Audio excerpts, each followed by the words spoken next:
사라가 두려워서 부인하여 이르되 내가 웃지 아니하였나이다. 이르시되 아니라 내가 웃었느니라. 아멘. 내가 웃었느니라. 오늘 말씀은 하나님과 아브라함과의 대화죠. 아브라함에게 하나님이 내 아내 사라가 어디 있느냐 또 질문하셨고, 또 아브라함에게 왜 사라가 웃느냐, 사라에게 말씀하시지 않고 왜 사라가 웃느냐, 왜 내가 늙었거나 어떻게 아들을 낳으리요, 그렇게 이야기하냐 아브라함에게 이야기하십니다. 또 여호와께 능하지 못하는 일이 있겠느냐, 기한 이를 때 내가 내게로 돌아오리라 할 때 이 내게로는 아브라함입니다. 내가 아브라함에게 돌아오리라, 그때 사라에게 아들이 있으리라. 사실은 이 아브라함과 계속 대화를 하시는 내용이죠. 근데 그 내용을 다 듣고 있다가 대답은 계속 아브라함이 해야 되는데 마지막 사라가 대답을 하게 되죠. 근데 이제 아브라함과 이 대화를 하는 과정에서 17장에서 이미 아브라함은 하나님이 내 몸에서 날 자가 내 씨가 되리라는 약속을 하시고 내 씨로 천하 만민의 복을 얻게 할 거라고 약속을 하시고 언약을 하실 때 뭐라고 이야기하냐면, 아브라함이 엎드려 웃으며 마음속으로 이르되 100세 된 사람이 어찌 자식을 낳을까, 사라는 90세되니 어찌 출산하리까. 아브라함이 이미 이런 경력이 있거든요. 지금 사라가 지금 이제 무의식 중에 하나님이 이야기하시는데 마음속으로 웃고 내가 어떻게 아들을 낳겠느냐, 늙었는데 어떻게 아들을 낳겠느냐, 이렇게 이야기한 그 사라의 그 마음은 아브라함이 이미 이제 그 전에 아브라함이 경험을 했었기 때문에 하나님 아브라함이 계속 이야기를 하고 계시죠. 근데 아브라함과 하나님의 대화를 듣고 있던 사라가 갑자기 두려워서 부인하여 이르되 내가 웃지 않았습니다. 갑자기 이제 사라가 대답을 합니다. 그러니까 하나님은 내가 웃었느니라. 사라의 말도 진심이고 하나님 말씀도 맞는 말씀이죠. 내가 어떻게 웃을 수 있었겠습니까? 내가 얼마나 지금 비참한 상태인데. 근데 하나님은 내가 웃었다, 이렇게 이야기를 계속 하고 계시죠. 예수님이 애통하는 자는 복이 있나니 그들이 위로를 받을 것이다 라고 했는데, 우리가 생각할 때 애통은 복이 아니지만 하나님이 보시기에 애통은 하나님 보시기에 복이다. 왜냐하면 애통하는 자가 위로를 받는다. 구체적으로 그 위로가 어떤 위로인가? 고가고 애통하는 자는 기쁨의 위로를 받는다. 기쁨, 도리어 기쁨의 위로를 받는다. 진짜 웃음을 웃게 된다는 거죠. 참된 웃음을 웃게 된다. 그런 의미에서 하나님이 웃었느니라 이야기를 하셨는데, 사실은 이 진짜 웃음을 웃기까지 너무 시간이 많이 걸린 것 같아요. 100년이라는 시간이 아브라함에게는 걸렸고 사라에게는 90년이라는 시간이 걸렸는데, 그 과정을 보면 사라가 아브라함이 먼저 나는 자식이 없습니다, 이 쓴 웃음을 먼저 웃었죠. 그래서 그냥 상속자는 그냥 다메섹에서 데려온 종으로 내가 상속자를 삼는 것으로 포기했습니다. 왜 그랬냐면 이유가 하나님이 내게 씨를 주시지 않는데, 요즘으로 의학적으로는 무정자증이죠. 참 남자로서 비참하죠. 쓸쓸하죠. 외롭죠. 하나님이 주시지 않는데 내가 자식이 없을 수밖에 없는 거고, 이렇게 살다가 그냥 저는 허무하게 죽을 수밖에 없는 존재입니다 라고 했는데, 하나님이 내 몸에서 날 자가 내 상속자가 된다고 분명히 이야기를 하시죠. 근데 사례는 여전히 출산하지 못합니다. 아브라함에게 하나님이 분명히 약속했는데 사례는 여전히 출산하지 못하죠. 그래서 이번에는 이제 아브라함은 약속을 받았지만 아이가 없는 이 상황에 사례가 이제 쓴웃음을 웃게 된 거죠. 그래서 사례가 내가 이제 아이를 낳을 수 없으니까 하갈이라는 여자와 동침해서 아들을 낳아라. 아들을 낳은 게 문제가 됐어요. 내가 받는 모욕은 당신이 받아야 옳도다. 아들을 낳는 것 때문에 이제는 그 사라가 남편에게 아주 원망을 합니다. 우리가 글자로 보니까 그렇지, 상황을 보면 참 이 아들 문제로 인해서 부부가 겪어야 될 그 고통은 말로 표현할 수가 없는 것 같아요. 말로 여호와께서 판단하기를 원하노라. 그래서 뭐 원인을 아브라함한테 다 돌립니다. 그러니까 아브라함은 또 아내한테 달려죠. 아니 내가 지금 이 여자를 택한 것도 아니고 당신 여종 아닙니까? 당신이 잘하고 그래서 자꾸 정말 뭐 이 속된 말로 정말 죽고 싶을 정도로 괴로운 거죠. 아니 잘하고 온 사람은 자기 해놓고는 이제 와서도 나보고 또 원망을 하고 사라는 또 사례대로 아니 내가 잘하고 싶어서 아내를 데리고 하가라고 잘하고 아내로 취하라고 싶어서 했겠냐고. 내가 오직했으면 아이를 못 낳아. 이게 서로가 서로에 대한 원망과 아픔이 너무 큰 거죠. 크리스 룩이라는 아주 미국의 유명한 방송 진행자가 한 유명한 말이 얼마 전에 소개됐어요. 넬슨 만델라는 27년 동안 고문을 당하고 40도가 넘는 지옥의 강제 노동도 견뎌냈지만 출업 후 6개월 만에 이혼했다. 결혼 생활이 얼마나 힘든가. 자기가 결혼 안 한 이유를 이렇게 이야기했습니다. 27년 감옥 생활보다 더 힘든 게 6개월 결혼 생활이 더 힘들다. 40도의 사막을 견디는 게 낫지 결혼 생활이 힘들다. 이게 이제 그 크리스 룩이라는 사람이 한 말이에요. 결혼 생활이 생각보다 힘들다는 거죠. 뭐 이런 이야기는 수도 없이 많습니다. 결혼 생활이 얼마나 힘든가. 그건 결혼 생활은 아무리 힘들다는 이야기를 해줘도 해본 사람만 알아요. 해본 사람만. 안 해본 사람은 뭐 천년이 지나도 모르는 거죠. 요즘은 우리나라가 참 이혼을 정말 많이 하고 있다고 합니다. 젊은 분도 많이 하고 또 중년도 많이 하고 또 재혼한 분들도 많이 한다고 그래요. 일단 결혼은 사람들이 이제 자기가 선택했다기보다 하나님의 어떤 본성에 의해서 선택되어진 것 같아요. 왜냐하면 외롭지 않으면 결혼할 사람이 하나도 없을 거예요. 외로워서 결혼하거든요. 혼자는 못 살겠으니까. 뭔가가 부족한 거죠. 내가 부족한 거. 부족함을 느끼지 않으면 결혼을 안 하고 살고 싶어하는 사람이 훨씬 많습니다. 근데도 부족함을 느끼는 게 힘드니까 결혼을 하는 거죠. 첫째는 결혼 안 하면 아이를 낳을 수가 없어요. 뭐 요즘은 결혼 안 하고도 아이를 낳아서 입양해서 하는 방법들을 택하기도 하지만 뭐 그건 완전히 차원이 다르죠. 내 몸에서 날 아이가 있냐 없느냐는 결혼 안 하고는 뭐 천년이 지나도 안 되니까 불가능해요. 돈도 명예도 권력도 불가능해요. 이 자녀를 낳을 수 없어요. 그래서 이제 결혼을 선택한 거죠. 또 남자와 여자는 각자 서로에 대한 외로움이 있어요. 남자끼리 수없이 여기 모아놔도요 외로워요. 사람이 없어서가 아니라 아무리 뭐 지지고 볶고도 외로운 건 어쩔 수 없어요. 물론 뭐 그러지 않는 사람도 가끔은 있겠지만 그건 이제 비정상적으로 우리가 보는 거고. 여자들 여기 꽉 채워놔 보세요. 뭐 아무리 희덕거리고 뭐 수다를 떨고 재밌게 놀아도 외로운 건 어쩔 수가 없어요. 외로운 건. 근데 이 세상에 남편만 내 옆에 있고 아내만 옆에 있으면 뭐 이상하게 외로움을 못 느끼니까 그러니까 이제 결혼을 하는 거죠. 이 결혼할 때부터 사람들의 마음 속에는 그런 자기 결핍이 채워지리라는 기대를 하고 시작을 합니다. 그러나 결혼은 이제 결핍이 2배로 늘어나는 거지 결핍이 채워질 방법은 영원히 없어요. 그래서 힘든 거죠.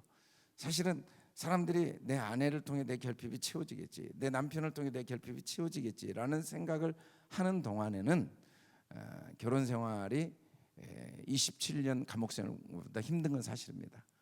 감옥은 내가 나갈 수 있다고 나가는 게 아니잖아요. 결혼도 내가 그만두고 싶다고 그만둘 수 있는 게 아니에요. 이게 그렇게 쉬운 일이 아니에요. 그래서 정말 죽지 못해 산다 그런 말이 나오는 게 결혼 생활인 가장 큰 이유는 결혼은 결핍을 채울 수가 없는데도 끝까지 기대를 하는 거죠. 그런 사람은 죽을 때까지 불행한 겁니다. 죽을 때까지 결혼 생활이 정말 이 감옥 생활과 똑같이 사는 거예요. 사막의 생활과 똑같이 서로가 결핍이 나도 결핍을 갖고 왔는데 상대방도 결핍을 갖고 왔는데 그 결핍을 누가 채우겠습니까? 서로 채워주기를 바라는 결핍이 2배가 된 게 결혼인데 그러니까 절대 불가능한 거죠. 이게 이제 아브라함과 사라의 쓴웃음입니다. 아브라함도 결혼을 했어요. 근데 아내를 통해 아들을 낳아야 되는데 아들을 못 낳는 거예요. 뭐 죽이지도 못하고 살리지도 못하고 헤어지지도 못하고 이제 100년을 살아온 거잖아요. 사라도 마찬가지입니다. 결혼을 했는데 아들을 못 낳는 거예요. 남편을 통해서. 서로가 채워지지 않는 이 고통의 시간들이 계속 오면서 쓰는 숨을 웃게 된 거죠. 근데 이들이 이제 진짜 쓰는 숨을 웃을 때 이 쓰는 숨이 어떤 웃음으로 완전히 바뀌었냐면, 아브라함은 아니 내가 늙었는데 무슨 아들을 낳겠습니까? 또 사라도 내가 늙었는데 무슨 아들을 낳겠습니까? 이들은 이제 상대방에 대한 요구는 없어진 상태입니다. 이제 여기까지 온 거죠. 이제 더 이상 상대방에 대한 상대방이 내 문제를 채워줄 수 없다는 것, 나의 문제로 이제 보게 된 거죠. 나의 문제로. 요한복음 4장 15, 16절에 보면 예수님이 사마리아 여자를 찾아와서 하나님의 선물을 이야기할 때, 그 물을 나한테 주십시오. 그 선물을 나한테 주십시오. 그래서 목마르지 않고 물길로 오지 않게 해주십시오. 그런데 갑자기 내 남편을 불러오라라고 합니다. 그러니까 여자가 남편이 없습니다. 그러니까 내 남편이 없단 말이 옳다라고 하시면서 남편 5이 있었고 지금도 있지만 내 남편이 없다는 말이 옳다, 이렇게 이야기를 해요. 사실은 우리가 만델라라는 분이 얼마나 위대한 아프리카의 지도자고, 저도 남아공을 갔는데 만델라가 대통령이 28년 됐다는데 28년 만에 남아공의 역사가 얼마나 변화됐는지 상상할 수가 없어요. 그래서 만델라를 기념하는 공원이 많고 만델라 동상에 사람들이 사진 찍으러 하루에도 수도 없이 몰려와요.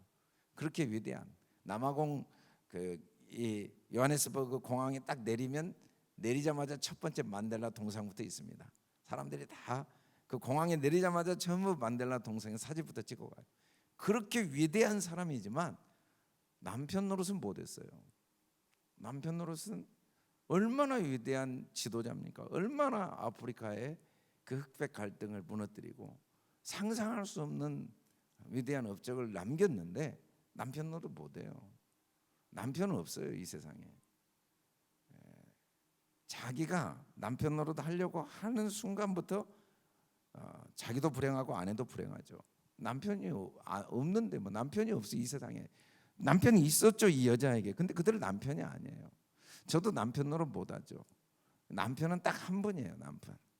사실은 이 결혼 생활을 통해 남자나 여자나 진짜 남편, 하나님이 남편 되시지 않으면 채워지지가 않아요.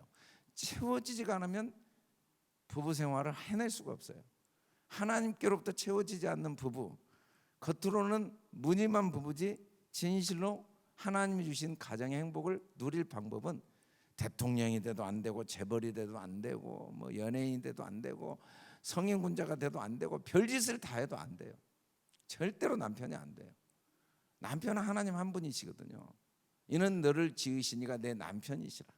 사실은 결혼은 가장 고통스러운 시간이면서 동시에 진실하게 하나님을 진짜 내 남편으로 모실 수밖에 없는 하나님의 선물입니다. 결혼 생활 외에 정말 자기가 내가 내 자신을 올바로 보기가 어려워요. 얼마나 이기적이고, 자기가 얼마나 이기적인지 결혼 생활 안 해본 사람 모르죠. 얼마나 사랑이었고 얼마나 잔인하고, 다른 사람한테 그렇게 잔인하게 하지 않거든요. 남편과 아내가 서로 마음속에 그 일어나는 그 좁쌀 같은 그 생각들, 감정들, 분노들, 뭐 서약은 그럴듯하게 하죠. 뭐 평생 사랑하겠다고, 평생 아니라 뭐 작은 일에도 뭐 죽인 살인 속에서 막 내가 뭐 어쩌고 저쩌고 별의 생각을 다 하게 되는 게 인간의 본성이죠. 결혼 안 해보면 몰라요. 그러면서 우리가 내가 누구인지 알게 되고, 하나님의 은혜가 절실히 필요한 죽은 자인 것, 생명도 없고 능력도 없고 아무것도 없는 내가 무슨 능력이 있습니까? 내가 무슨 생명. 27년 감옥 생활에도 6개월 남편 생활 못하는 게 사람이다. 그게 남자죠. 그래서 남편으로 할 수 있는 유일한 방법은 하나님이 내 마음에 남편 되시지 않는 남편은 남편이 안 돼요. 여전히 아내를 통해 또 뭔가를 통해 내가 남편 노릇 하려고 하는 순간 뭐 내가 돈을 좀 벌어봐서 내가 좀 능력이 있어서 내가 좀 성품을 변화시켜서 내가 아내의 요구를 충족시켜서 뭐 청소를 잘해서 뭐 아이를 잘 돌봐서 백날 해보십시오. 요구는 끝도 없어집니다. 그리고 나중에 해준 만큼 한꺼번에 다 쏟아냅니다. 이혼합시다. 내가 할 만큼 다 했는데 내가 아주 지겹습니다. 아주 당신하고 사는 인생이 아주 생각도 하기 싫습니다. 아주 다시는 뭐 이렇게 되는 이유가 뭐냐면 자기 힘으로 남편 노릇 하려고 하니까 내 속에 채워지지 않고 뭘 주겠어요. 내 속에 이게 내 안에 주님이 남편 되신 사람 외에는 진실한 남편이 될 수가 없는 거죠. 조건 없는 사랑이 부부인데 내 속에 조건 없는 사랑이 나오겠습니까? 다 쌓아놓고 다 계산하고 아주 이제 부부 치료하면 이제 계산한 거 다 나옵니다. 뭐 내가 그 동안에 어떻게 참아왔고 어떻게 섬겨줬고 뭐 어떻게 내가 한 것이 뭐 몇 배가 많고 뭐 아주 끝도 없습니다. 뭐 그러고도 집에 가서 분이 안 풀려갖고 내가 지금 해준 것을 몇 프로도 이야기 안 했는데 뭐 내가 다 이야기하려면 나를 뭐 평생을 이야기해도 이게 아내와 남편의 문제거든요. 자기를 알 수가 없는 거죠. 부부 생활해 보면 내 속이 바닥이 다 드러나는 거죠. 주님이 남편 되신 사람만 이제 남편 구실을 하고 주님이 남편 되신 사람만 아내 구실을 할 수가 있거든요. 아무리 아내 역할을 하려고 해도요. 아내에게 만족한 남편이 있습니까? 없어요. 그 남편들이 다 뭐 유명한 사람 뭐 에디슨부터 시작해서 처칠부터 시작해서 자기 아내에 대해서는 단 한 사람도 좋은 이야기를 링컨 봐보세요. 링컨 아내에 대한 좋은 이야기를 단 한 유명한 사람이 아내에 대해서 좋은 이야기를 남기고 좋은 사람 한 명도 없어요. 왜? 아내가 스스로 아내 역할을 할 수 있는 사람은 없거든요. 아내 속에 주님이 들어가지 않고는 어떻게 아내 역할을 하겠어요? 나도 채워지지 않는데 남을 어떻게 채우겠냐요. 그런 점에서 이 둘 다 바닥을 본 거죠. 바닥을 본 게 이제 하나님의 진짜 웃음을 웃을 수 있는데 사실 부부가 빨리 바닥을 보는 게 참 좋습니다. 처음에는 기대를 많이 해요. 기대는 뭘로 가냐면 요구로 하죠. 요구. 야 이것 좀 바꾸어. 이것 좀 바꾸어. 남편에게 계속 요구합니다. 이것 좀 바꾸어. 이건 뭔 말이냐면 아직도 자기를 모르는 거예요. 자기 주제를. 우리가 서로 부족한 사람끼리 만나서 부족한 거 이야기하자면 한번 누가 이기는지 한번 시합해 보세요. 끝이 나는지. 내가 보기에 아내가 부족하지만 아내가 보기에는 남편이 부족해요. 똑같아요. 왜? 둘 다 부족한 사람이 만났으니까. 그러니까 부족한 걸 이야기 않기로 작정을 한 두 모습이 사라와 아브라함의 모습입니다. 쓴웃음. 이제 더 이상 남 이야기를 할 필요, 아내 이야기를 할 필요가 하나도 없는 거예요. 아내의 부족한 점 뭐 천년을 이야기해도 해결 안 돼요. 별 방법을 다 해도 협박을 하고 뭐 시간을 두고 뭐 설득을 하고 뭐 증거를 다 대보세요. 남편이 부족한 거 이야기했더니 당신 말이 옳으네. 참 오늘부터 내가 고칠 게 하는 남편이 있으면은 예수님의 연은 없습니다. 없어요. 방법이 없어요. 그냥 그대로 둬야 돼요. 부족한 걸 방법이 없죠. 아내들이 이와 같이 자기 남편에게 순종하라. 이게 가능하겠습니까? 남편에게 순종하는 게 너희가 두려워하여 정결한 행실을 범이라. 너희 단장은 머리를 꾸미고 금을 차고 아름다운 옷을 입은 외모로 하지 말고 마음에 숨은 사람을 온유하고 안정된 심령으로 썩지 아니할 것으로 하라. 이게 뭡니까? 주님의 은혜로 채워지는 마음에는 남편에게 순종한다는 건 영원히 불가능한 거예요. 내가 주님의 은혜 외에는 주님이 남편 되어주셔서 주님의 은혜가 내 마음을 채우지 않고는 아내 역할을 할 수가 없는 거죠. 아내 역할. 하나님께 소망을 두었던 거룩한 부녀들만 자기 남편에게 순종함으로 자기를 단장할 수 있다는 거예요. 그게 사라져. 언제? 90살이 돼서 쓴웃음을 웃으면서 소망이 하나님께, 나에게도 남편에게도 이 세상에도 오직 소망이 하나님께만 주어지는 그 남편의 약점은 더 이상 보이지가 않고 문제는 아예 특히 저도 제일 큰 기도 제목이면서 제일 큰 바닥을 보는 모습이에요. 나도 약점이 많은 사람이니까 서로의 약점을 이야기하지 않고자 하는데도 참 이 본성이 얼마나 무서운지 않고자 하면서도 교묘하게 이야기하는 내 자신을 봐요. 이야기하는 방법도 참 아주 교묘하죠. 근데 그 상대방이 귀신같이 알아요. 교묘하게 이야기하는지 안 하는지. 나는 안 한다고 생각하지만 안 한다고 하면서 하거든요. 안 한다고 하면서. 근데 그 상대방이 모르면 좋은데 알고는 왜 또 나한테 뭐라고 하냐고 그러면 내가 언제 했냐고 또 나도 또 그러죠. 나도 나한테 속은 것 같아. 자꾸 나한테. 사람의 본성이 얼마나 소망이 없는가 참 기가 막혀요. 그래서 안 하는 사람이 더 무섭습니다. 아주 교묘하게 하니까 정말 얄미운 남편이죠. 차라리 대놓고 하면은 싸우기라도 하는데 안 한 척하면서 계속 하는 남편. 그게 저의 모습이 때가 참 많더라고요. 이게 특히 목회자들이 그런 것 같아요. 또 목회자는 체면이 있어가지고 겉으로는 또 안 하잖아요. 또 안 한다고 해야 또 자기도 좀 편하고 목사가 돼가지고 남 아내 비난했다고 그러면 또 저도 좀 제 자존심이 상하고 그러니까 느는 것은 교묘히 하는 것만 자꾸 느는 내 자신을 봐요. 좀 비참하지만 쉽지가 않더라고요. 아내들도 마찬가지죠. 하나님께만 소망을 두는 마음. 남편 자체는 선물이지 그 남편에게 요구할 게 없어요. 뭐 이래라 저래라. 1000년을 지나보세요. 하나님 외에는 그 요구를 들어줄 사람이 없어요. 로봇을 갖다 데리고 살아도 안 돼요.